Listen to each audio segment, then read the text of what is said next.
पहला अध्याय। सूत जी द्वारा शिव पुराण की महिमा का वर्णन। श्री शौनक जी ने पूछा, महाज्ञानी सूत जी, आप संपूर्ण सिद्धांतों के ज्ञाता हैं। कृपया मुझसे पुराणों के सार का वर्णन करें। ज्ञान और वैराग्य सहित भक्ति से प्राप्त विवेक की वृद्धि कैसे होती है, तथा साधु पुरुष कैसे अपने काम, क्रोध आदि विकारों का निवारण करते हैं।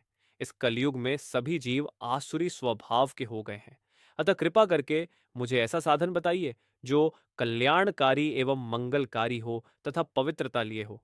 प्रभु, वह ऐसा साधन हो जिससे मनुष्य की शुद्धि हो जाए और उस निर्मल हृदय वाले पुरुष को सदैव के लिए शिव की प्राप्ति हो जाए।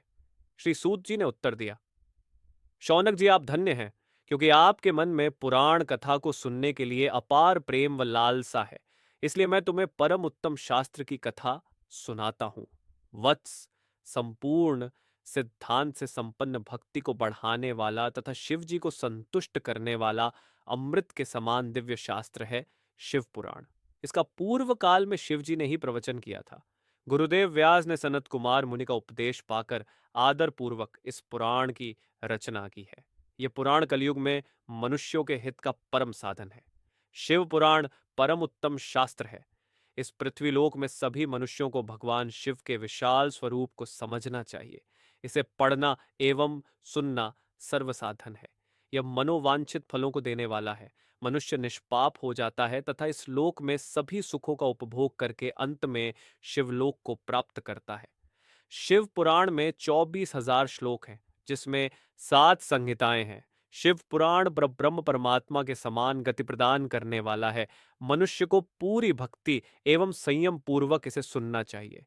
जो मनुष्य प्रेम पूर्वक नित्य इसको बांचता है या इसका पाठ करता है, वह निसंदेह पुण्यात्मा है।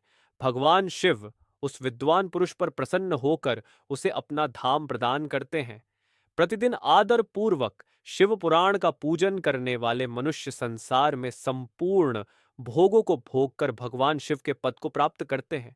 वे सदा सुखी रहते हैं। शिव पुराण में भगवान शिव का सर्वस्व है। इस लोक और परलोक में सुख की प्राप्ति के लिए आदर पूर्वक इसका सेवन करना चाहिए। यह निर्मल शिव पुराण धर्म, अर्थ, काम और मोक्ष रूप चारों पुरुषार्थों को देने वाला है। अतः सदा प्रेम पूर्वक इसे सुनना एवं पढ़ना चाहिए। दूसरा अध्याय। देवराज को शिवलोक की प्राप्ति चंचुला का संसार से वैराग्य। श्री शौनक जी ने कहा, आप धन्य है। सूत जी, आप परमार्थ तत्व के ज्ञाता है। आपने हम पर कृपा करके हमें यह अद्भुत और दिव्य कथा सुनाई है। भूतल पर इस कथा के समान कल्याण का और कोई साधन नहीं है। आपकी कृपा से यह बात हमने समझ ली है। सूत जी, इस कथा के द्वारा कौन से पापी शुद्ध होते हैं, उन्हें कृपा पूर्वक बताकर इस जगत को कृतार्थ कीजिए।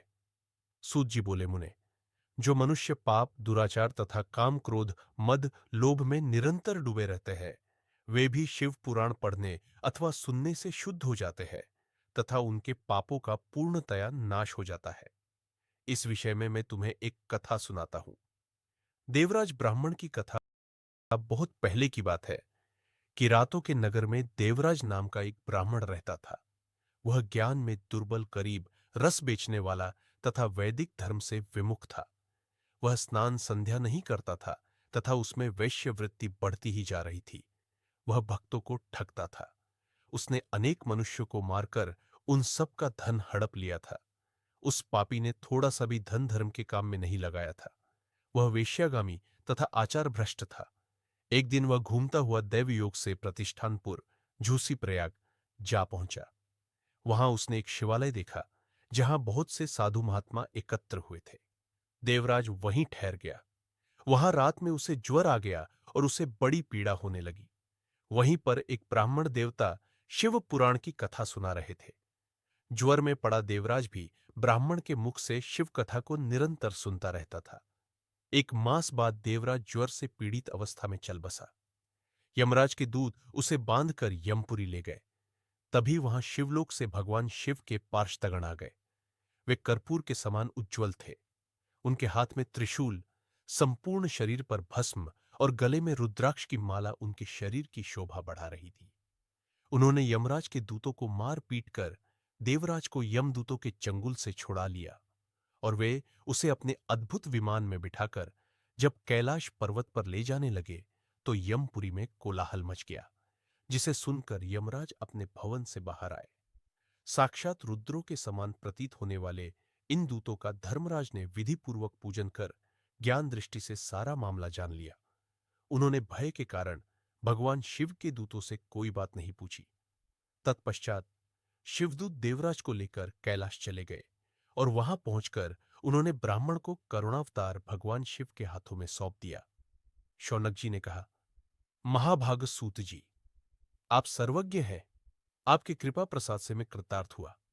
इस इतिहास को सुनकर मेरा मन आनंदित हो गया है।